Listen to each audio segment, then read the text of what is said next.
Hello, Matt. Welcome back to the Rubber Dinghy Report. You don't have to the do only the whole... report that keeps you afloat of the stories that matter. I mean, I don't know how much they matter. Again, I will That constantly matter emphasize to that. Though. us. Sure. Anyway, how are you, Matt? You know, doing all right. You know, it's been a bit of a rough day with work and such. Just very tiring. Yeah. But on the positive front, last 2 days, absolutely been, let's say the last week and a half, absolutely smashing out the editing. That's good, Matt. I'm glad to hear. I'm very glad to hear. I've been smashing out the planning, doing book 13 now. And how are you? Yeah, about to finish book 13 now. Yeah. Of the planning and stuff. Like, as in going chapter by chapter. We've talked about it on previous podcasts and stuff. Watch the previous ones if you haven't already. Yeah. Leave a comment and like and all that good stuff on them too. Yeah, I mean, yeah, do that actually. Comments are good. But yeah, so I've been smashing that out.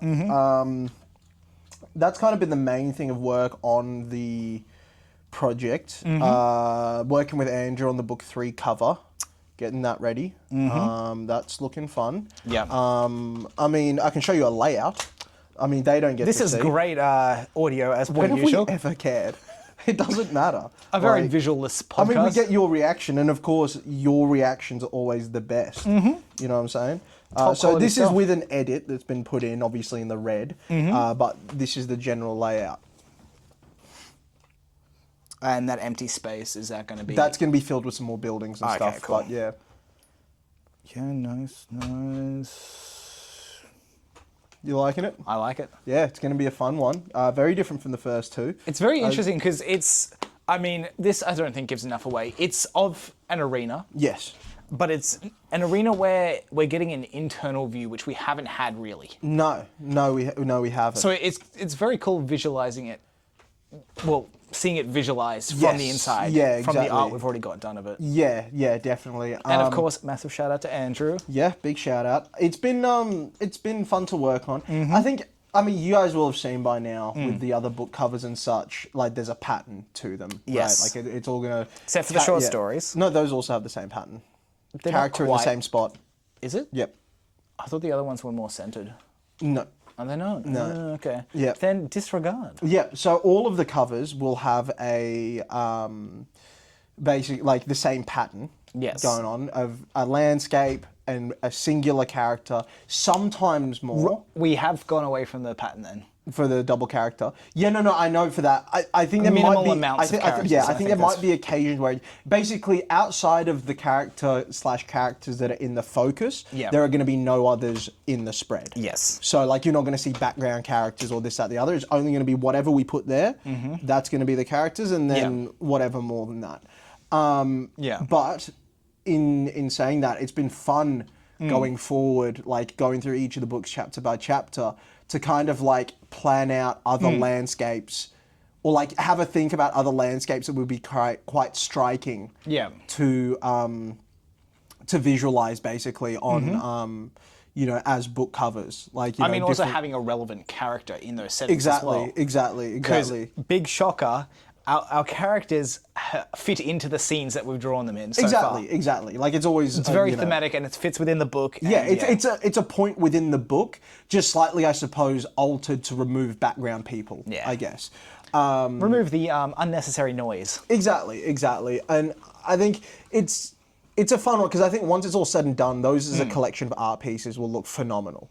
I mean, even just as like a world building thing, we may not have a map or something inside the books, but you are seeing visualizations of the world. And on the covers as well. Yeah. And I think having the spines and stuff the way they are is also a very striking thing. Having those side by side, especially as we start getting to like different landscapes and stuff. Like the two we've done so far, their color schemes. This one, this color scheme. I'm thinking ahead, like I know in book 4, I'm contemplating a snowy landscape, right? Because it's in winter in Japan. Yeah, okay. Yeah, it's, and that might be a double character one. Okay. But yeah, it's like seeing that as a contrast on the spine to like this one, that one, the other one. It'll look quite cool, I think. Like the carryover being the mark of Raijin. Other than that, like And maybe the word revolt. You never know that. No, on the spines. Oh, you'll have the nice, revolt title, but I guess. But the art. I think having it is such a striking difference, yet having a similar pattern, I think, is a very cool thing. Yeah. Similar composition, but different, I suppose, content. It'll be a cool thing. I think the other thing to consider as well is how many repeat characters we have. Because we probably could do it in a way where it's a different character for all 21 covers of Revolt. I mean, right? There's only 2 out. Yeah. But I don't think this is going to be a big shocker for anyone. Yeah. But little teasers for the book 3 cover. Our third main character will appear on the cover. Exactly. While the other 2 have had the other main characters. And in that, I definitely wanted one of each of the main 3. Yes. But going forwards, we have a number of characters. I mean, hell, on the banners you see at the conventions, there's 7 characters on there. That's a third of the books, technically, right? Yeah. We have a lot of characters. We could, have a whole bunch of different sort of, have a different character on every single cover. Yeah. We probably could do that. But, I just wonder if at certain points, if we might get to a bit of a reach where it's a bit too minor, to do, but I think we'll know by the time we get to those books which characters stand out for specific books. And especially now that we're doing the proper planning for the entire series, we'll have a much better idea we definitely which will. Characters stand out. We definitely will, because I think so far I could probably picture a bunch of different people that could be on a bunch of different ones. Oh, yeah. Because it's not even taking into consideration, they don't have to be the protagonists each time. No. They're having a villain up there.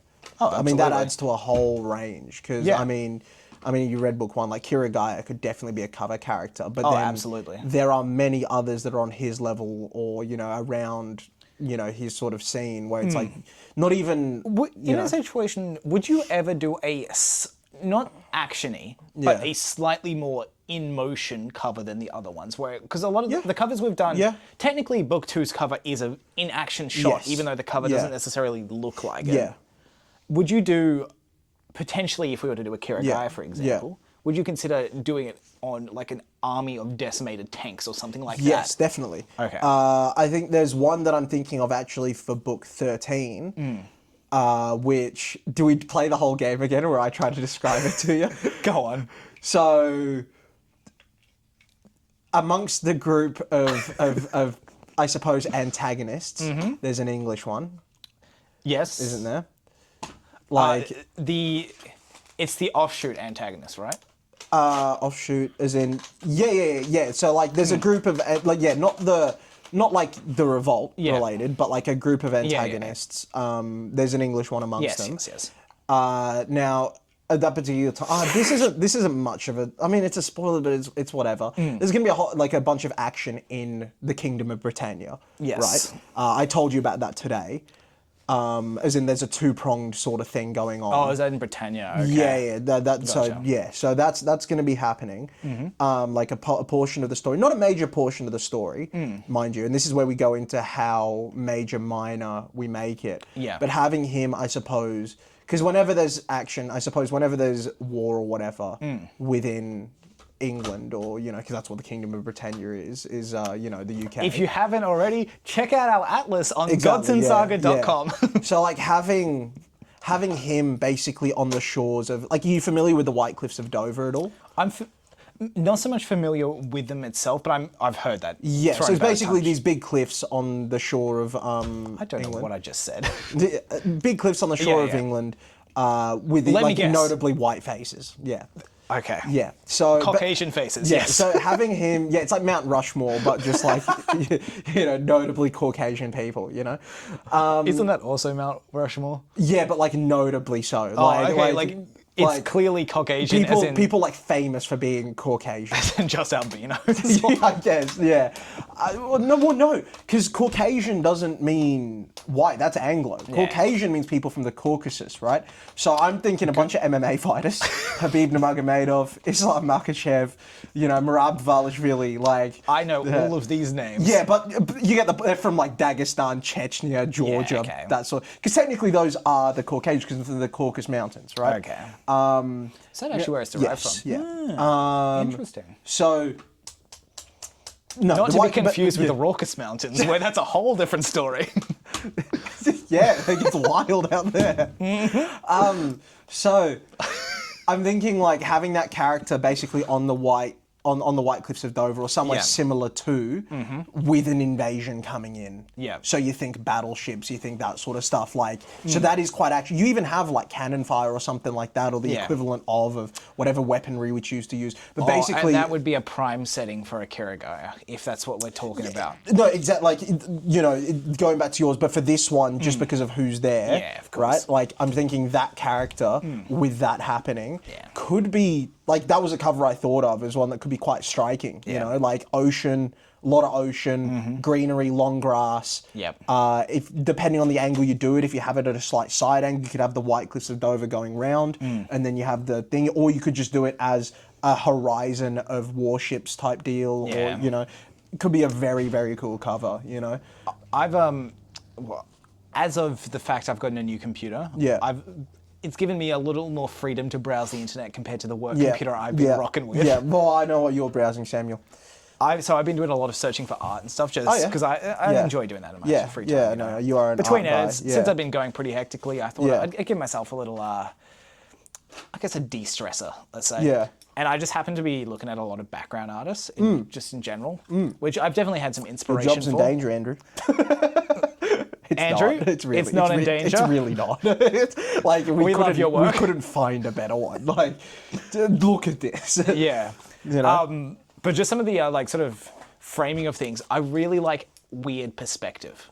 Yeah. And I potentially want to delve into that for some of the covers, especially where it's more thematic for certain things. Could be interesting. I mean, especially leaning to like a chaos of the moment sort of thing. Yeah. It could be very cool to have a fucked up perspective for it. It could. Yeah. It very well could. Again, that depends on Andrew as well as what the scene is. But it's been something there's a couple ideas I've got for future things. Yeah, that'd be interesting. I think, but there's a bunch of covers. Yeah. And I think that one, just for book 13, I think that goes to show like the sort of extent we could have of like, there are far more characters more prominent than him, but I also don't think he's unworthy of a cover. Like, he's featured enough to be worthy of a cover. Yeah. So like, you know, when it comes to something like that, you know, there's 21 books there, and there's a lot of landscapes, a lot of places that we go. I mean, every single book there's a new setting, a new place in the world that we go. Yeah. You know, there's a whole lot of other stuff, and I mean, we have a lot of other novels to cover,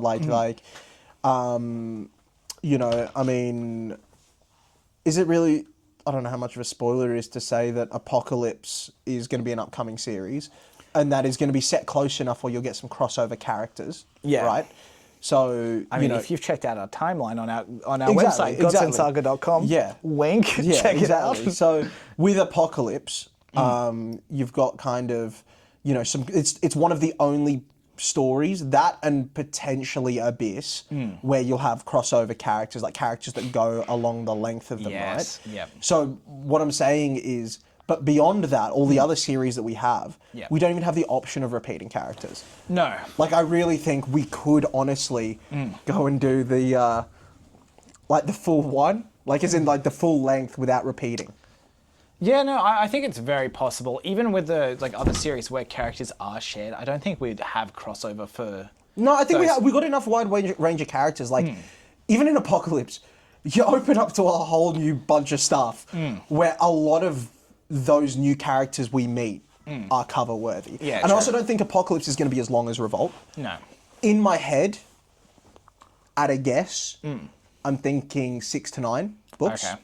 That's at a guess. Depends how deep we delve into it. Depends how much of the story we're going to tell and all that. And I think that'll depend on a lot of us two working together on that, because I feel like that's more your wheelhouse. I mean, to not give too much away, that's going to depend on how we flesh out other things pre-Apocalypse. Yeah, definitely. Yeah. I mean, there is a time skip pre-apocalypse. That's a fun one where we got post-apocalyptic and we got pre-apocalypse. Yeah. I mean, the thing is though, apocalypse in the way that it's used in this story is the more literal meaning of the word. It is, yeah. Not the as in the more what's the word? Literal? No, as in etymologically correct definition of the word, which apocalypse, for those that don't know, means a lifting of the veil. Yeah. Right? That's more the stance we're going for rather than big cataclysmic boom type apocalypse. Which, I mean, look, there's elements of within the apocalypse story. Like, I think both are warranted, but in naming it... I think we've picked some good names. Yeah, we definitely have. But in naming it, it's definitely the more etymologically correct version of it. Some names that we have changed since are a little more questionable, like Hogla. Let's not go into that now. Yeah. Because that might be too much of a spoiler, you know? It's really not. The word is halaga, but for some reason... Try and say that without gargling. There's not much you can't say without gargling. Perfect. Is this a story you were talking about? So, like, before when we were talking, you mentioned... There was a mention of homeless people... And you said, remind me to tell you a story on the podcast. And Welcome then there's a to mention the Cantonese corner. Oh, that's what we're doing. Okay. Yes. So I've got a phrase for you this week. Does it mean gargling? Let's get to the word. I think I could be onto a winner here. All right. So our word is, well, our phrase is. Yeah. Well, our word is Hansi Dick. You're not going to get this, but I'm going to say that is the German evil... No, he's already German. The Cantonese evil twin of Barcelona's current manager, who, believe it or not, is called Hansi Flick. How is Hans spelled? Is it Hansi. S-I? Hansi. Hansi, yeah. Oh, I think it's a nickname, but yeah. As in H-A-A-N? Yeah. Yeah. Z as in Z-I? Yeah, but also... And Dick as in D-I-K. Is that D-I-K? not the most incredible crossover? I'm convinced it's his Cantonese evil twin. Okay, that's future an option. Real Madrid manager for when Barca win the league this season. Madrid panic. They're like, we need to counteract Hansi Flick's high press and his high line and all that, you know? And then they're going to go, what do we do? They pull out the cloning machine, right? They go to China, pull out the cloning machine, right? And then they create Hansi Dick, right? Who is identical in every single way, but he's Asian, you know? So that's what I'm going for. Thank you. I've got the correct answer. And you're locking it in? Yeah, I'm locking it in. All right, let's give you some more clues. Okay. Because unfortunately, as correct as you are... Tell me that doesn't sound correct. It sounds incredibly correct. Right? Like Hansi Dick. Hansi Dick, yes. Hansi Flick, you know, it's... Yep. Yeah. Very close. So it's... The specific topic I was doing for this one was bathrooms. Oh, okay. More specifically, public. I got an idea. Gotcha. I'm onto this, right? Okay. Hansi. Hansi, right?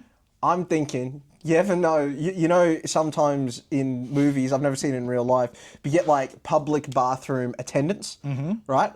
I'm thinking it's one that if you give an extra tip, he'll go to the length of helping you aim.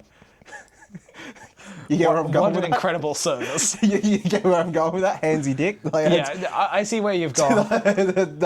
It's not bad. It's not bad. And quite frankly, you give me a lot to work with this time opposed to last time where there wasn't really a lot of derivative that I could have pulled with the word for honey, which was... Matt Tong. Yeah, there wasn't a lot I could go with that, you know, but Hansi Dick, there's... I got some room to go. Let's also just put the disclaimer out there. Tone incredibly incorrect. No, I figured. Yep. Yeah. But just for those out there who want to use this word in their life, look it up. It's not exactly Hansi Dick. Right, but it's not a bathroom attendant that helps you aim. As much as I wish it was, it is not. Okay. Hansi Dick. Let's give you another clue. It's to do with stalls. Now, see, that doesn't differ from my previous answer. To do with stalls. Is it like the process of taking a dump in a public bathroom? Is that what it is? It'd be really good if there was a specific word for that. There's specific word for a lot of things in different cultures, you know? There are. I feel like Germans like are criminal at doing that. Yeah, they are. Hyper-specific. Hyper-specific. There is... Well, I mean, Japan does... No. Yeah, Japan does have one as well, which is the disappointment arisen from going to Paris and realising it's not as nice as you thought it was. They've got a word for that. I mean, don't we all? Yeah, it's a shithole. And it stinks like piss. You know, but there is a word for that. Yeah. I don't know what that word is, but... You know, yeah. No, I'll give it to you. This one is vacant. Handsy dick. Yep. I wasn't getting that one. No. I like my two options better. I do like handsy. Like, both of them are pretty good. Yeah. Both of them are pretty good options. Yeah. You know? I'd like to think my word association is great. It is very good. It's one of my strengths, you know? There you go. Now, go on, tell me about the whole homeless deal. Yeah, so to slightly touch on the handsy dick, Now that's a clip right there. Just that sentence alone, that's a clip. Yeah, okay. You know? Yeah. So, I mean, this isn't overly exciting. I thought it was a bit of fun. Yeah. Yesterday we had some bloke rock up to the office. Yeah. We're in the bottom floor. We don't have a receptionist or anything. Yeah. And quite frankly, our manager is basically always busy with meetings and calls and shit, so he's not usually available. Okay.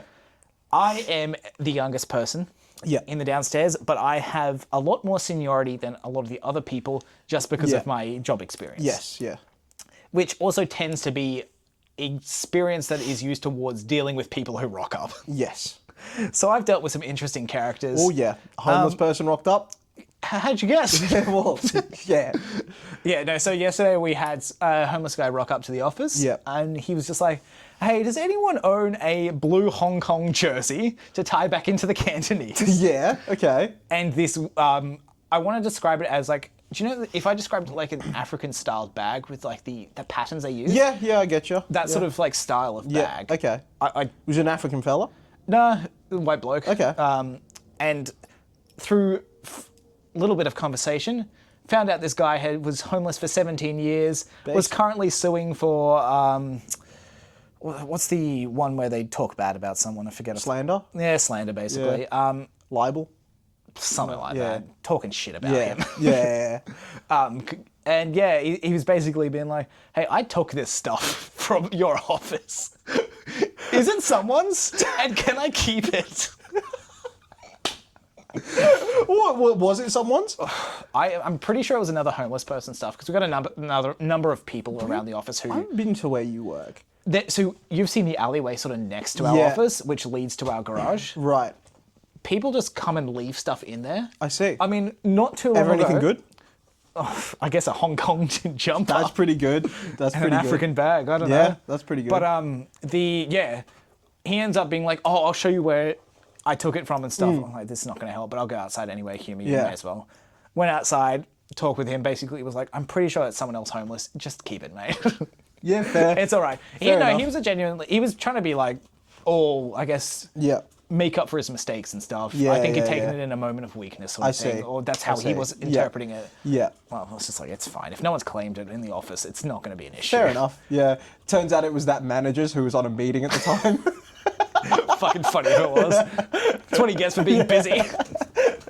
But yeah, and then he left, shook my hand, and yeah. There you go. Mm-hmm. So how's your Black Friday, Matt? Pick up much deals? Yeah. I'd more describe it as a Caucasian Friday.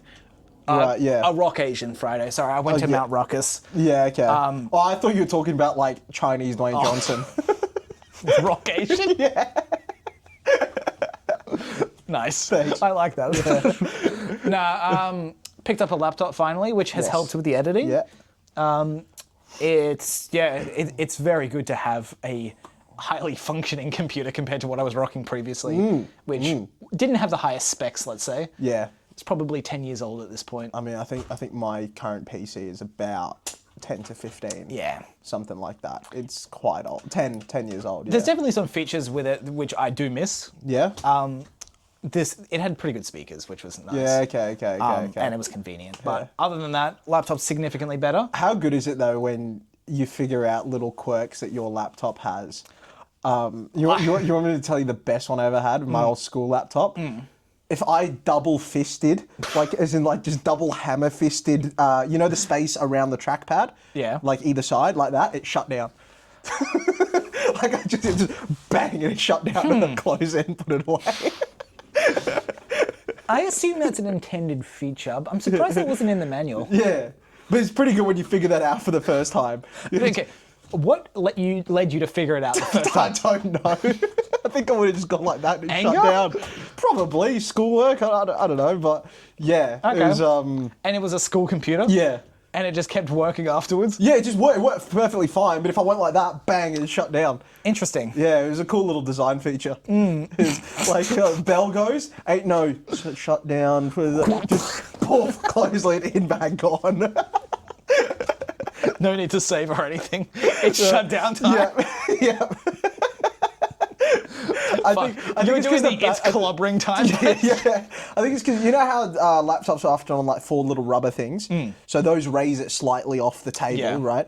I think the battery was very loose, and that was something you could like slidey and slip out. So I think that mechanism was loose, so it would like knock the battery out of place. Yeah. So basically pull the battery out each time, but not far enough for it to. So as soon as you stopped hitting it, it would like knock back into place. Yeah. Okay. So it's like it was just a shutdown feature, which is incredible. Pretty cool on the new computer. It's straight up got a button that says Aura. Right. I still haven't fully figured out what it does. I'm guessing it's the inbuilt AI or something. I don't think it is. No? I'm pretty sure it's not. Oh, you should hit it. What if it just like, I don't know, pulls a JoJo stance or something? Fuck. Yeah, that'd be pretty epic. Fuck, it makes me pull a JoJo's pose.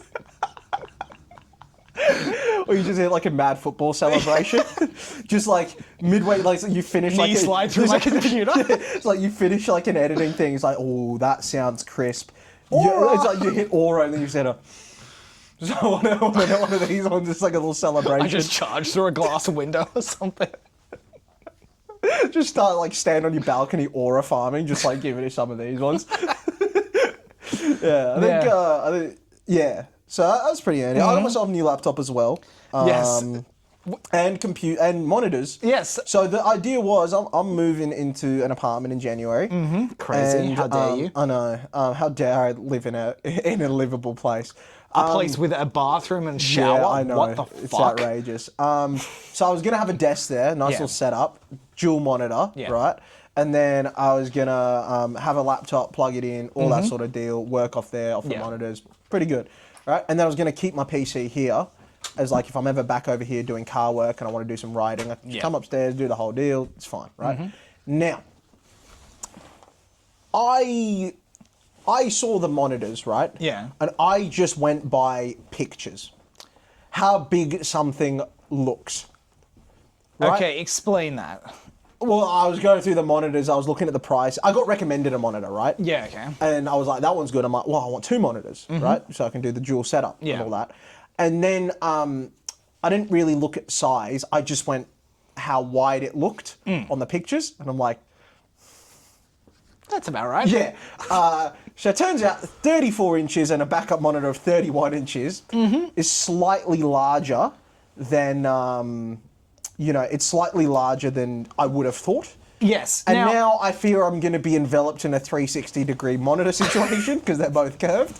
And I'm not curved as well. Yeah. And I'm not really going to know Isn't the point of curved monitors just to have the one? Probably. Yeah, I didn't really consider that. I get the eyeballing it and not looking at the size. Yep.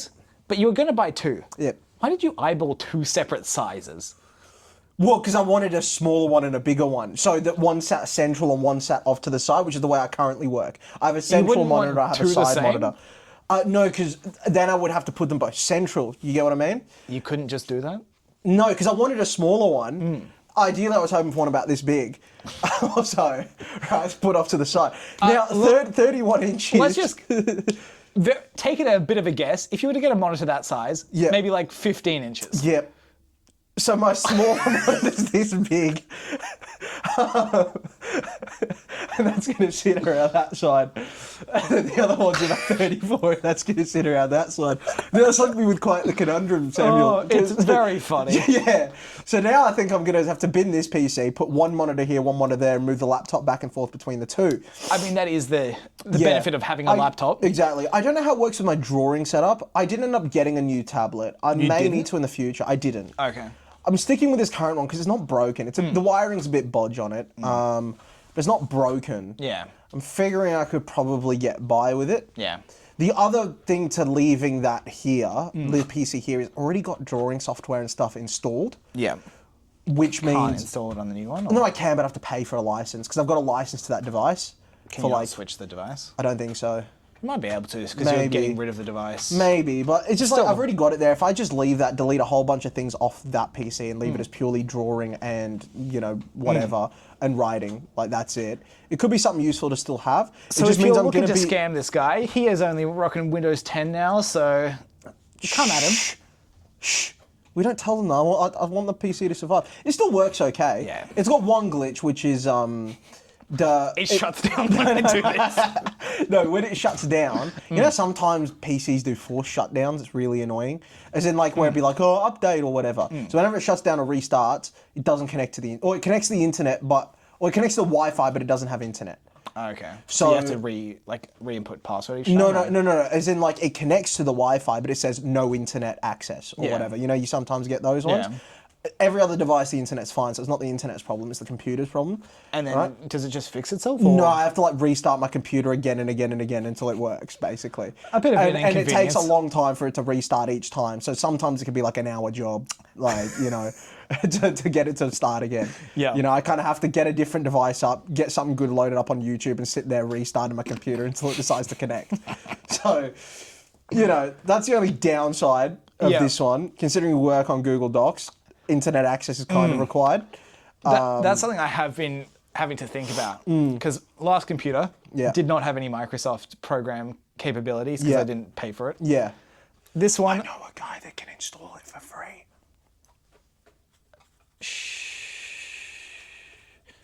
It's like, it's really easy he just went into like command prompt and typed in a few things and all of a sudden it was all installed. So I'm going to pay for it. Yeah, okay. Yeah, it just has like all of Office now. I never paid for a license or nothing. So cool. Yeah. Well, that saves the cost. Yeah, absolutely. Now the only thing I need to consider is whether I actually get antivirus software, because I technically didn't have that for the last one. I don't have that for this either.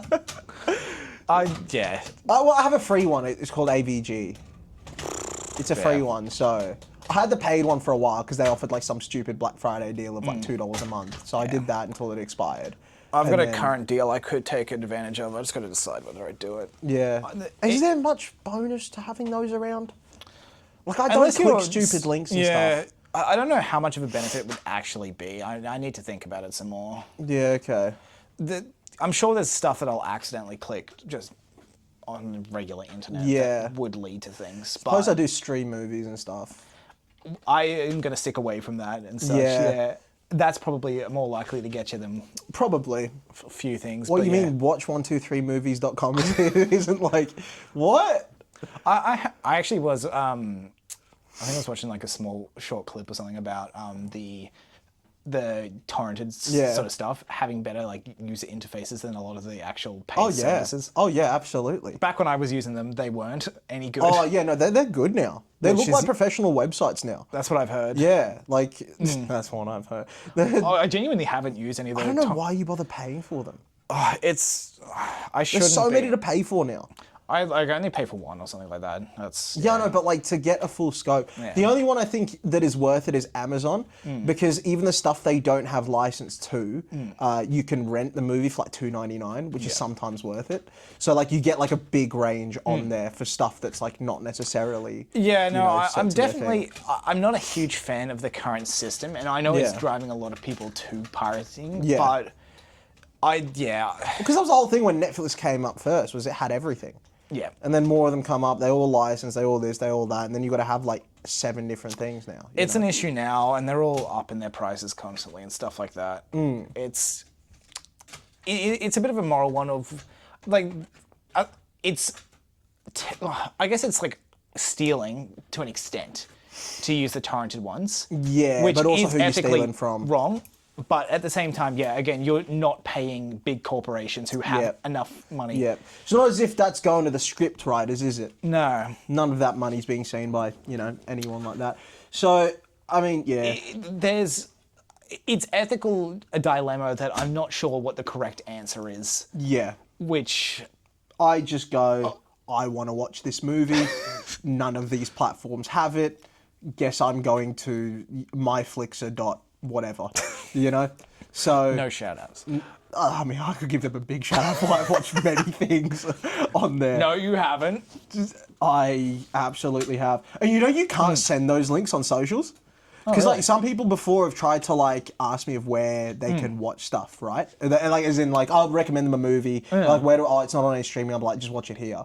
If you send the URL, it won't let you send it. Interesting. Yeah. I've tried on Instagram before. It just flat out won't let you send the message. Have you tested with other links, or is it just specifically just specifically those links? Okay. So I have to send it through again, but with spaces between all the letters, and be like, just remove the spaces and use that. Okay, that's interesting. Yeah, it is an interesting one.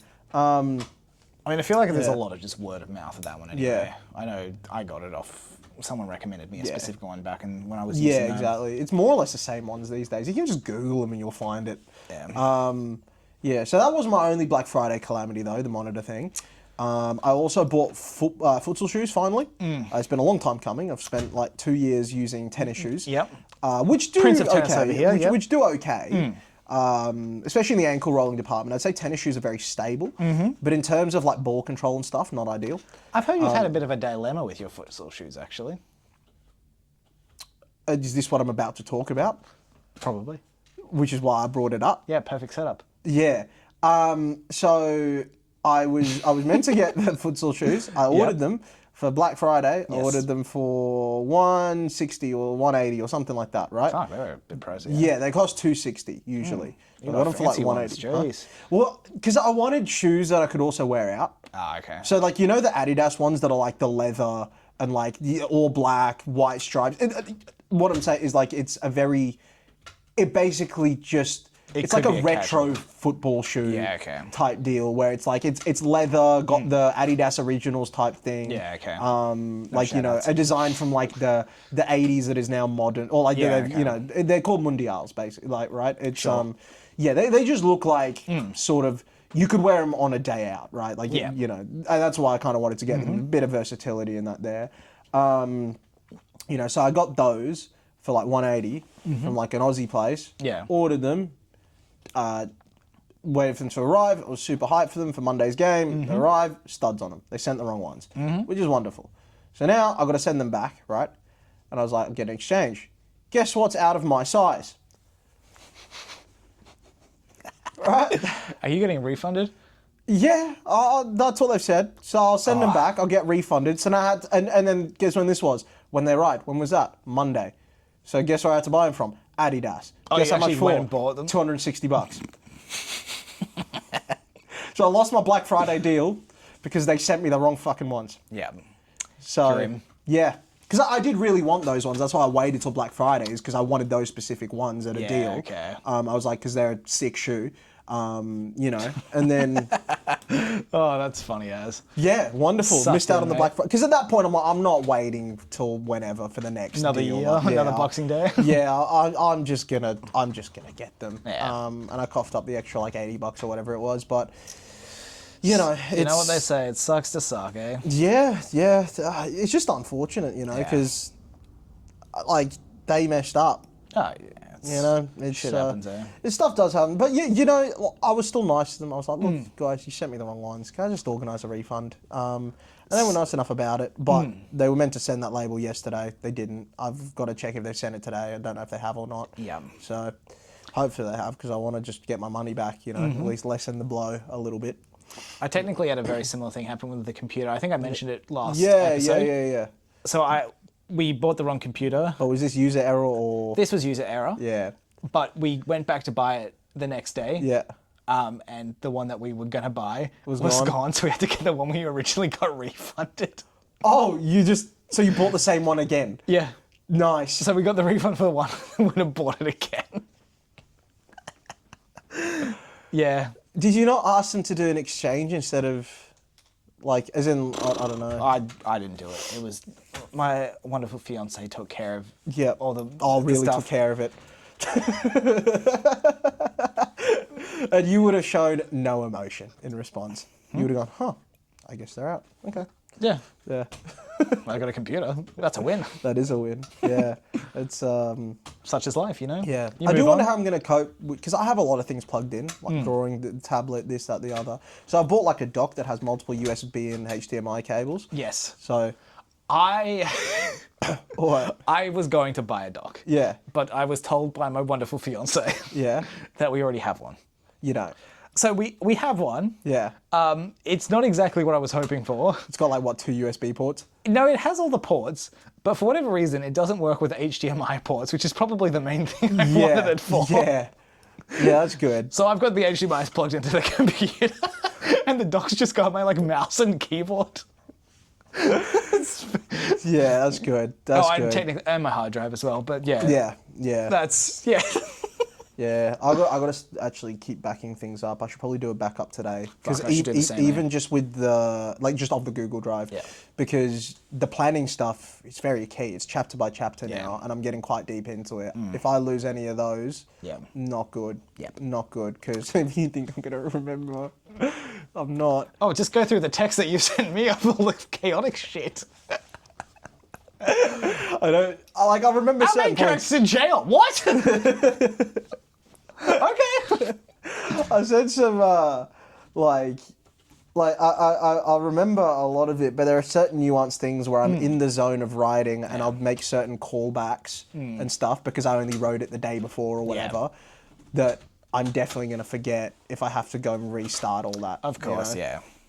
So we'll see how that goes, but planning's going well. All the writing and stuff's going well.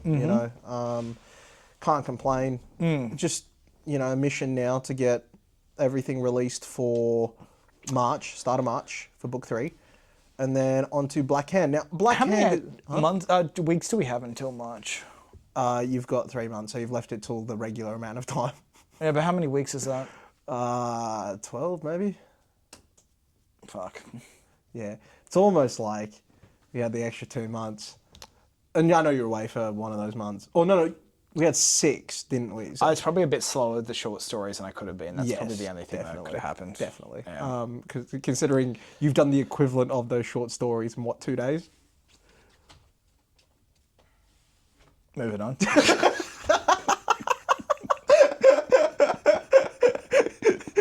You were fucking slow with those.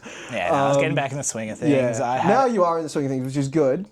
Significantly more in the swing of things than I was, but it does mean I'm still playing catch up. Yeah, unfortunately, I don't think we're going to get a head start on Black Hand like I wanted to prior to the March and Black release. Hand's going to be slow for me. No, but I'm thinking we tackle that in a different way, where I go through and do a full round of editing and leave mainly the grammar stuff to you and description stuff, and nothing more than that, because I'll be more absorbed in the world of Black Hand. Yeah. You obviously have a read through. It's a genre I'm less fond of, let's say. Yeah. So it's going to be harder. You do the grammar, spelling, all that sort of stuff. Yeah. Do the, where we agree that you need to add more description. Because description is description. It's setting a scene. That's fine. I've been having a lot of fun with some similes and such and all of that sort of metaphor, analogies, etc. Yeah. But I'm going to give you, let's just do it. Everyone, round of applause. What have I done now? Are we going to bring up the errors you've made in book 2? This was not an error. What? I really wanted to congratulate you for finishing out a perspective with an idiom. Oh, did I? Yep. Oh, what did I do? I can't exactly remember. Well, the accusations. Okay. Google Drive. You fill some time. I'm looking this up. Okay, well, Sam, as you know, is an idiot, and he loves idioms. I don't know why. I don't know which one I would have used to describe in book 3. I don't know. It was our titular perspective, if that helps. Okay. Yeah, not a clue. I actually just don't remember where we start. I'm up to book 13 now, mate. I'm so far along in the story. I don't know what's, Fill the air. Are you still going? I thought you turned to me because you'd found it. No, apparently Drive had uninstalled itself, so I'm now going to reinstall it. You're not reinstalling it. It's fine. That's the end of the bit. No. Right.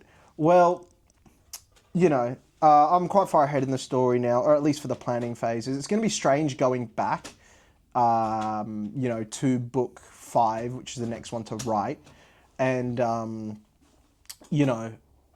kind of like picking up there in the headspaces of those characters, because there's been a lot of growth, is what I've been telling Sam.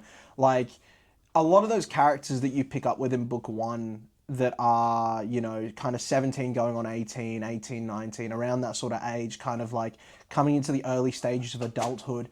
I think naturally by the point I'm at in book 13, they're almost, they feel like adults, but in a way where I've not really targeted that as the goal. It's been more so naturally as I'm reading them and as I'm writing them and all that sort of stuff. The actions they're taking, they've matured a lot. And I'm excited to see how you guys as readers kind of feel that, you know, with certain presentation changes, certain changes, you know, even like Gladiators climbing up the rankings and stuff like that. It's like, you know... Fuck, I thought I caught you out for a Gladiator being fucked in the rankings. But you were clever. You did the right thing. What's this one for? Start of book 3, you had a character that was in Division 1, had fallen back down to Division 2. Yes. But was fighting for a spot in Division 1. Yes. But I looked at the rankings of Division 1, trying to remember what they look like. Yeah. Saw that they were there and then went back and they're like, wait, you're in Div 2 now? And then I reread it all and I was like, that checks out. I think you did that. I think you actually... I probably left a comment. It's the character from early in book 1, right? It's Evo second. Oh, okay. Yeah, well, I keep a track. I actually have... It's not on the website, but after each book, like, there's going to be a new rankings release, like, you know, at the end of each book. Yeah, to shout out the website again, godsandsaga.com. You're able to see rankings that stand at the end of book 1, end of book 2. Yes, you can check out both books, the different rankings, and each book will have a new ranking as they are released. That is set at the end of those books. I was actually surprised with the who you'd put as the front cover of the featured Gladiators for book 2.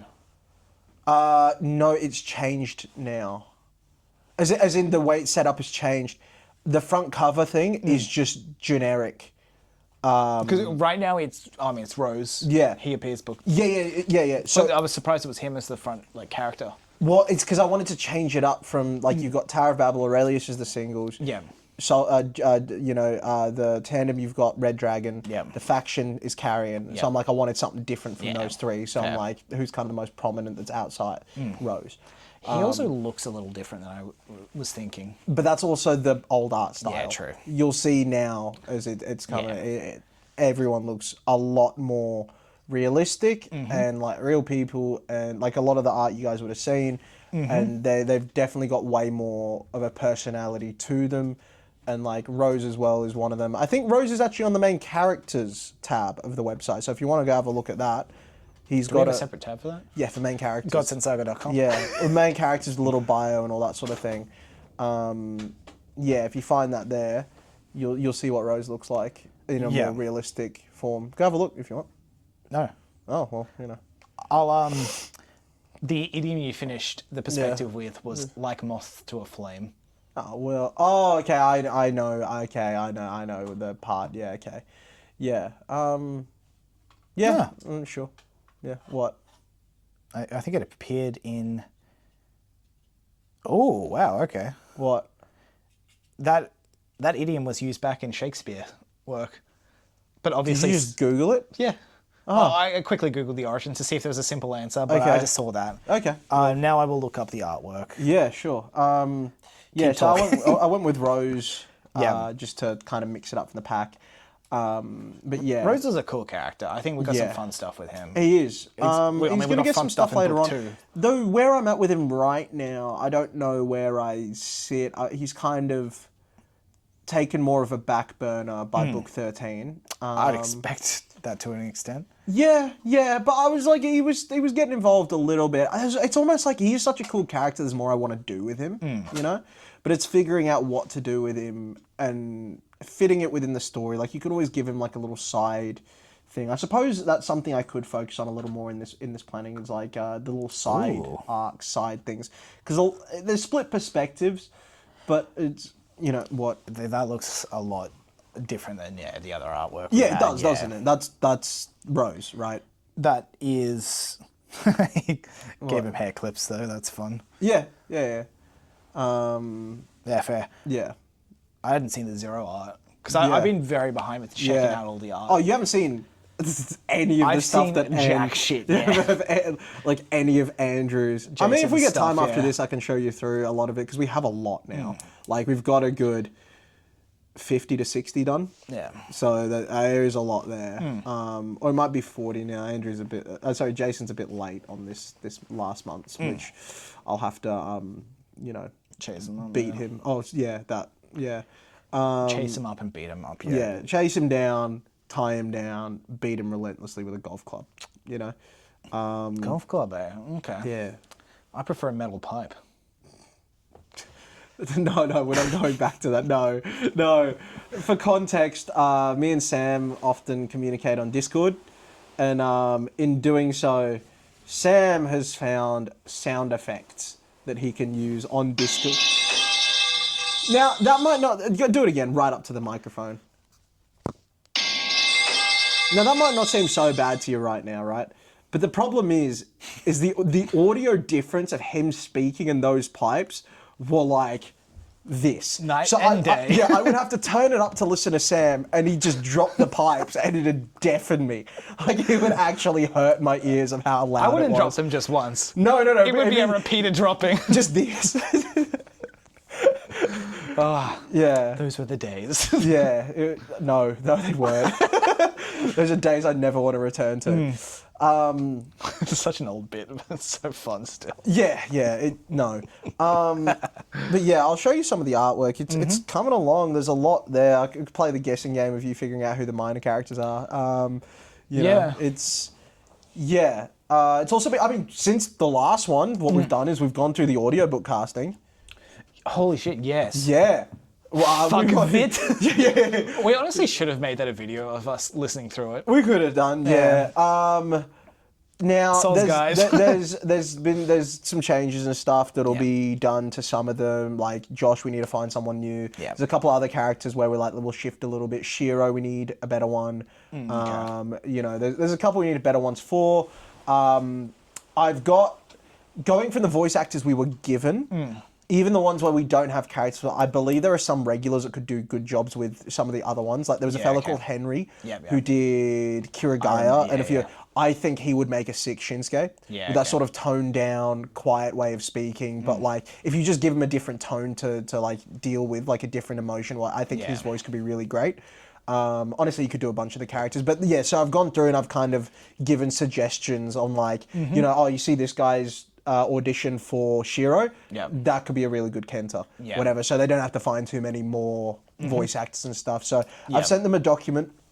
They're going through it all now. Sweet. And I guess we'll hear back from them soon, and then lines start getting done, and then we're kind of like off to the races. Yeah, so because we went through that stuff last Monday, or was it Wednesday?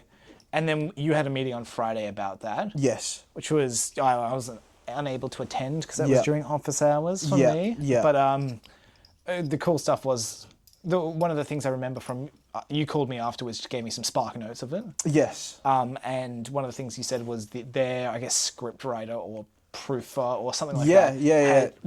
Was very raving about, they said they were raving about the novel, which is cool to hear. Yeah. It is very cool to hear. I mean, and even more importantly, it was fucking cool to hear our characters with voices, people trying that. Bro, that Kirigaya one took me away because I didn't even envision him sounding like that, but as soon as I heard it, I'm like, oh my god, that's what he sounded. It just added a whole new level of like menace to his character, you know what I'm saying? The one that I very much enjoyed, and I'm going to read it directly. The Knifeful one. Yes. Yeah. Keep you talk about it some more. So like hearing Kirigaya speak was insane. A lot of the other characters too, like hearing their voices, like hearing them read their dialogue back to you was phenomenal. Now we're gonna have to do what, we're gonna have to put our foot down a little bit with these voice actors because at the moment for their auditions, look, they're not given context, right? They're just given lines to read, right? They're trying to display their voice acting skills. Now that is not what the Godsend Saga is about, right? We are not over dramatized. This is meant to be a very real feeling story, right? Like that. It's not meant to be that full anime light novel vibe. It is meant to be a bit more serious. It's supposed to be. Yeah, it's supposed to be like very real. So like I was talking to them, and that's the thing. The producers, they all agree with me very much. Like going through Shiro's little monologue he has during the Josh fight, right? I was like talking to him. I'm like, all these auditions, they feel like pre-rehearsed speeches.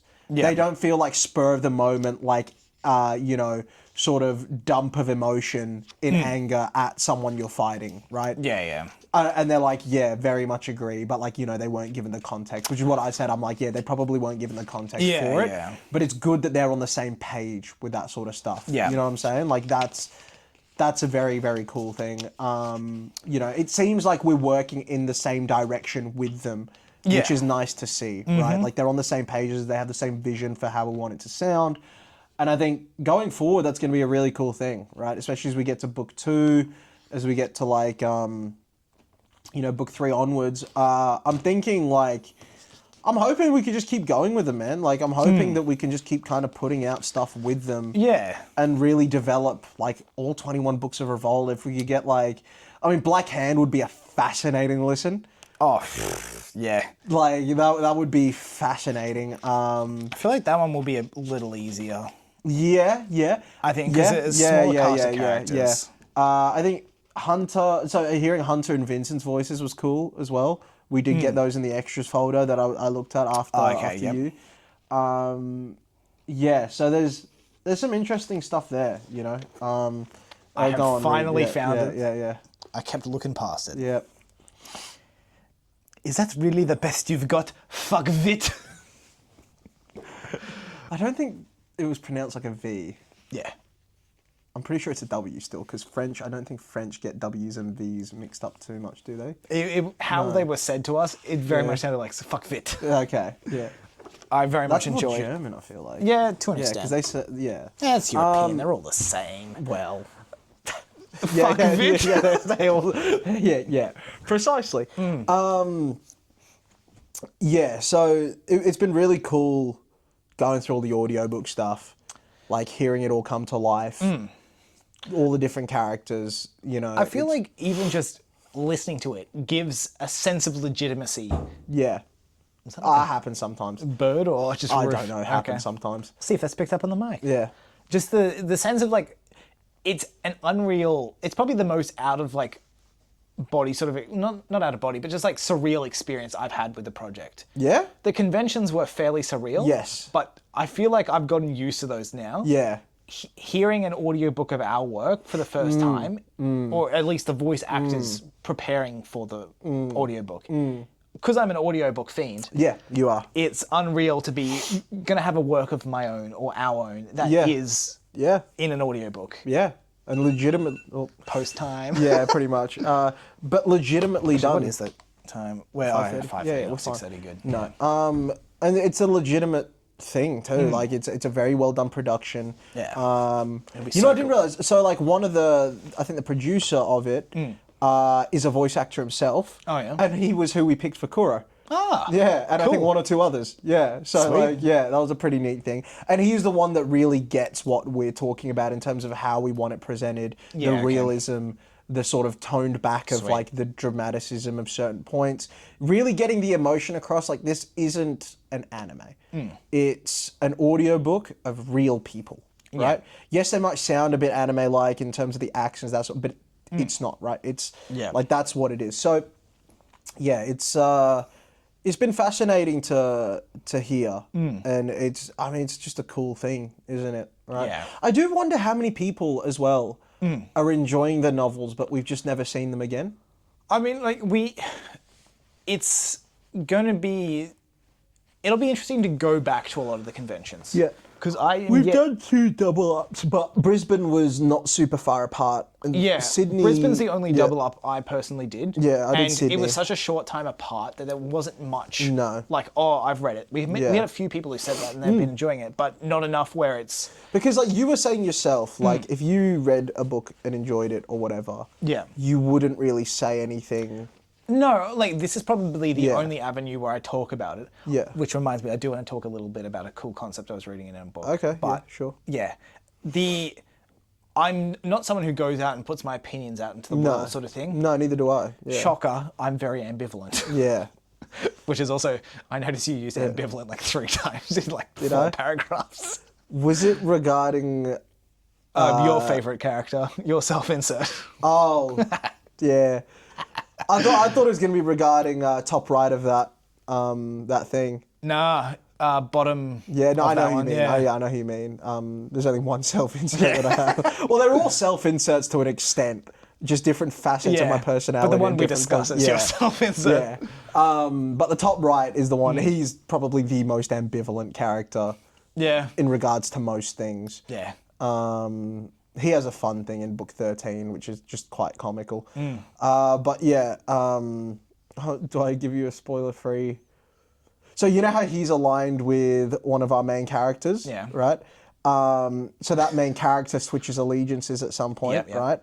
And you know how both of them have the thing in common where they... Wait. Sorry, just to confirm, it's not the character that beats? No. Okay, cool. Yeah. And they both have... they both share in common a single person that helped make them who they are. One of them hates him, one of them, you know, whatever. So obviously there's an allegiance switch for our main character, right? And so you know how they both go into that sort of blackout sort of deal, right? Where they, you know, they do certain things. So our main character, like, so that character, top right, blacks out. And when he wakes up, he's with our main character, who's full allegiance switched, obviously, to the people. Bearing in mind, like, they're fighting on the same battlefield. So our main character has gone to the person they share in common and be like, look, I fight really well alongside this guy. Can you please lend him to my sort of battalion or whatever, right? And so they've gone and done that. So he's gone and done that, but he's like, I'm not releasing that until he's far enough away or whatever. Obviously, they get far enough away, he releases it. Our main character's trying to be there like, this is what's happened, like, I'm the fight alongside. He's just like, what the fuck?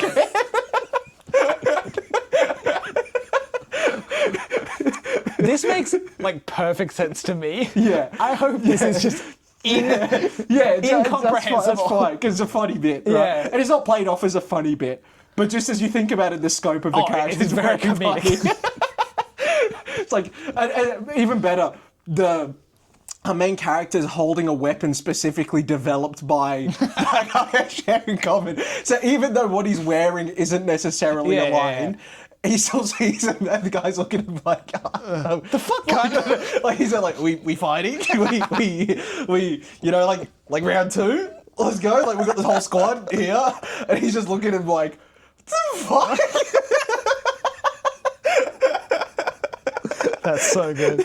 Yeah, it's quite funny. Yeah. But yeah, so there's so that he's the most ambivalent though, I would say. So that's what I thought. It's very funny to put an ambivalent person in that situation as well. Well, yeah, but you know he's not going to be about that. Yeah, I know. Like that. Yeah, about everything else, yes, very much so. It's. Yeah, I'm going to jump back in there. Yeah. That the concept from the book I was reading. Yeah. So, I don't want to. I'm going to say the name. It's The Strength of the Few, I think by Will Eilington, if I'm correct about that, which is the second book in the series. Yeah. This is major spoilers for that if you do plan on reading it, which I do recommend. Good series, The Hierarchy something or other. But the end of the first book, it's mostly an academia story trying to solve a mystery. Yeah. And the mystery gets solved at the end, but it's like confusing as shit for the main character. Right. In the epilogue, we find out the character's been cloned in another world. Huh. Yeah. Which makes sense in the story, but the main character doesn't know this. The one who's in the original world. Yep. Going into book 3, there's a third clone that neither of them knew about. That's good. That's good. So they all have completely different stories, but it's the same character, which is such an interesting concept of them going on such different paths. Yeah. But conveniently, two of them have also lost an arm, which is kind of funny. That is pretty good. That is a good bit. It's very cool. Yeah. That's you saying that has just reminded me there's another character that I haven't paid attention to in a while, and I probably need to.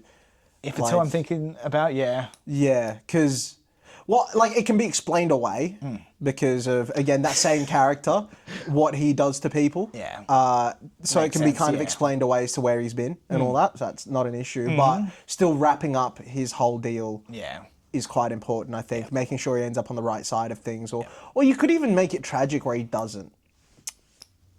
That's up to us. Yeah, that literally is up to us. We make the rules.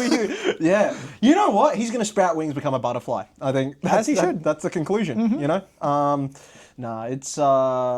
It's whether we want to have him have a happy ending or a sad ending, you know? That's what... you know, I'm not sure about. I don't even know how exactly either ending would work. It'd be... Well, it'd be who he aligns with, or whether he gets the ability to align with them, or the choice is taken away from him, you know? I don't think he's ever going to have a happy ending with either aligning, to be honest. Yeah, that's true. Well, yeah. There's pitfalls to both. Yeah, there is. But it's interesting. It's interesting getting this deep in the book. It's weird, because, like, 13 of 21, you know when you say that, it feels roughly halfway. Oh, it's over half, yeah. You know, I know it's over half, but it feels around the midway. It feels like there's a long way to go. Yeah. But realistically, I've only got 2 of the 7 arcs left, like 2.5 of the 7 arcs left. Yeah. Which is a lot less. There's something contradictory about the way that feels of only 2 arcs left, but also like 13 of 21. It doesn't fit right. You know, because I'm thinking like book 13, I'm like, this is way too early for book 13. Yeah. Like this is, then I'm like, well, no, hang on. These are the last That's 2 how arcs. This is what's This is what's happening. I'm much further along. Like you know, it's, it's just a bit strange because, know, numbers and that, but getting there, man. And I think there are certain things that I think it's good to have in writing for certain like one-shots and stories like, you know, there's some characters that are going to be introduced later in the series that we're going to introduce with like a one-shot novel or whatever, right? Like there's one in particular that I've got in mind. And it kind of lays down ground rules of what I can do with this character by having his thing in Revolt set out. You know what I'm saying? Like it kind of puts a cap on what he can do in this one shot. Yeah. If I've already got it written out, what he's going to do in the Revolt series, you know? Either way, vice versa, it would have worked the same way as well, you know? But having some of those rules in place and in stone, I think is super helpful when it comes to writing and world building rather than having total carte blanche, because that's where you end up like veering off track and that sort of stuff. Yeah. And I think this is why it's a good path to go down. I think we still need to get back to planning out.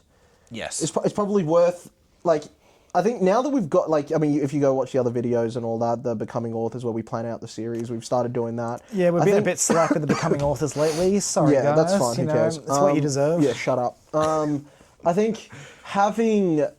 I think we really... once we set in stone the ground rules, basically, with Fallen, right? Like what Vanta cubes are, the angels, the demons, all that sort of stuff, right? Like setting that in stone... And yes, I want to world build that on camera, that sort of, that's important. But at the same time, I think it's time to start balancing like Anarchy and Empire as the next 2 major series that we have. And the other one-shot novels that'll start coming up in the same thing. Like start, I would say off camera for those, start to like, you know. I think there's some of the start of Empire you could start world building with, but after that there's going to be a lot which you can't show without spoiling. Empire we could world build and all that sort of stuff. Well, a lot of that depends on what we decide at the end of Fallen. Yeah. But I think like Mayhem, that's a little more difficult, I believe. Because that delves into things we don't really want to get on camera, like, you know, Insurrection, the Age of War, right? Yeah. So, like, the fallout from that, I think... But that's okay, like, we can plan that together. It doesn't have to be on camera. No. Having this stuff on camera is just an extra little bonus feature for, you know... Stuff for you guys! Yeah. You lucky fucks. I mean, you're not lucky. You're spending your time watching this, which is... And you're welcome. Yeah, this is shit content, mate. This is mean? alarmingly shit content. Again, we've already got podium finish of worst podcast. We're aiming to overtake the Luke and Lewis show, which is defunct, and Backside. Those are the 2 that we're aiming to overtake. You know, it's yeah. There's all that. Just wait till we learn how to edit. We'll really get some shit podcasts. No, this is what makes it worse. There's no editing. No, but it's just terrible editing. Oh yeah. Well, it's actually there's a show. I wish you were into football. Right? I really wish you're into football. You know, it's unfortunate you're not, but. So, out of the backside guys, there's 4 members, right? And they've got their main gig is a podcast called Pitchside, right? Which is all football stuff. Like they have a main podcast. Yes, and so their main thing is they have a football podcast. Yeah, it's called Pitchside, and obviously because people like their personalities, that's why Backside started, right? And that was the whole name. Gotcha. Yeah. So Pitchside is like it's one of the most popular football channels on YouTube. But the dynamic of it is there's a fella named Tom who knows football. Yep. There's a fella named Reeve who's like knows a bit about football, but he doesn't pretend to. Then you got 2 guys named Theo and Lewis who genuinely have the worst opinions on the football internet. Like one's an incredibly deluded fan of a team. Yeah. Or they both are. And the other one watches football through I think TikTok edits, and that's about it. So they just shit. And like most of it, the entertainment aspect is in the debates of like Tom going mental, trying to like convince these guys. Shit. Yeah, and then the comments are just filled with like, how the fuck do these 2 have a football podcast? Like, who let Theo have a football podcast? Like, how does that qualify? Like, that's basically the whole dynamic of it is. And Reeve is just peacemaker, right? Yeah, that's all it really is. But it's very, very entertaining. Like, Lewis is the type of guy, right, basically, he supports Newcastle, but he's a deluded fan. So, like, they'll be coming 14th in the Premier League. And there's still a chance? No, it's not even that. It's like, they'll make lists of their top 10 best players in the world and they'll have 5 Newcastle players in there. And, like, we genuinely trying to justify them.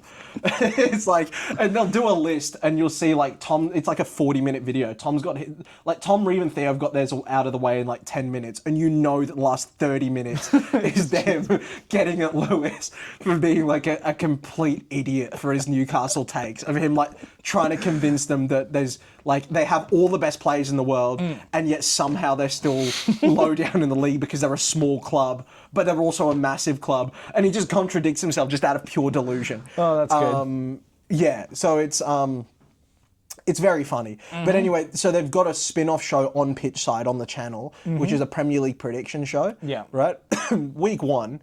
So this is just Tom and Lewis. Okay. Tom knows a lot. Lewis knows, like, he knows more than Theo, but he's just entirely deluded, right? So for context, they've been predicting it each week. They've got in the comments, someone's doing a running tally of what the table would look like if their predictions came true. Yeah. And Lewis is maximum points for Newcastle, right? And 0 points for their rival Sunderland, right? And Sunderland are currently like 5th in the league. And Newcastle like 12th. So it's very funny. Yeah, but I don't know how to explain this to you, this prediction show.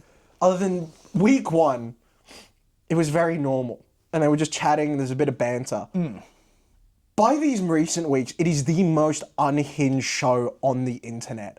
Like, genuinely, just screaming, shouting, hurling things across the room. One's covered in cake, the other one's wearing like a sombrero and a luchador mask. Like, they've got like ripped up shirts, one's wearing like wolf hands. They're like screaming and singing. It's the most unhinged.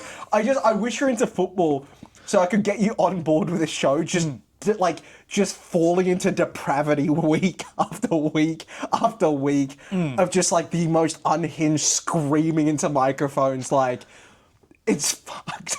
It's fucked. To give it a comparison I might understand, did you ever watch Community? No, I didn't. Well, I might as well try and explain it. There was an episode where, the whole group's doing a Spanish class at their community college for points or whatever, and they had to do a very simple, just like, my name is, and where is the library? That's all they really had to go up and say. One of the characters is batshit insane. And the other one just wants to pass, but is too nice in this situation. Goes with the batshit insane person, and they write a 20-minute script. That's pretty good. And you just get this 20 minutes is done in like 1 minute of screen time. But you just see the amount of costume changes and just the manic shit that they're doing. I'm pretty sure a very similar comparison to I'll see if I can pull up. I'll let you fill dead air. Okay. I'm just gonna pull up random, just forward to random points in the video, just so you can see what I mean. Something with Community that I do enjoy, that I think we should take advice from, especially with maybe less prominent series like Goober. Which will totally be a series. Is they had one season where it's basically just disregarded as the gas leak season because it was too batshit. So they just claimed the next year the whole school had a gas leak that whole year. Yeah, watch this. So this is week 1. Ads, of course. So this is week 1. Do you like football? Yeah. Like, just... So right here, right now... Relatively normal shit, Yeah. They're just talking. Yep. Now let me get to the recent episodes. And let me say, as per usual, no shout-outs. No, these guys almost deserve a shout-out. Guys, fuck off, Santa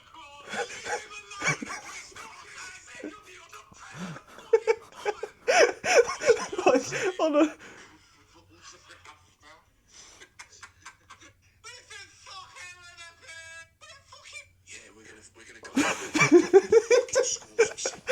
The fuck?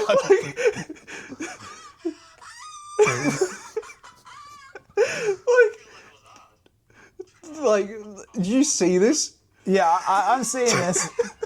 That's a luchador mask. That's a cake. He's just covering himself. You see what I mean about just what it's just... Was this a natural progression? Yeah, it's just what it's spiraling into. It's just getting worse and worse after each week. It's phenomenal. Like, this is the only thing I will watch. Where on a Friday night, I'll sit in front of my TV, not even on the computer, and I'll turn it on just to watch this. Because I just want to know where it's going week after week. It's unhinged. It's so far gone. It's like... they're just screaming at each other, throwing things at each other. Yeah. It's like, how it got from there from week 1, I don't know.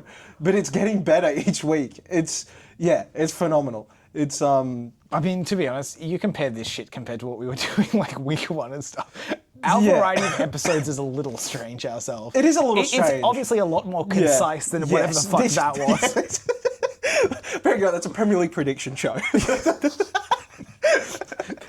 This isn't all the podcast. I know, but in terms of like, what do they have to possibly predict that gets to smearing chocolate cake over themselves while one of them's in a sombrero and a lucha mask? Yeah. And they're ripping their shirts off and like, I think they end up naked by the end of one of them. Lovely. It's insane. It's unhinged, but it's phenomenal. It's elite viewing. Like, Speaking of phenomenal. Yeah?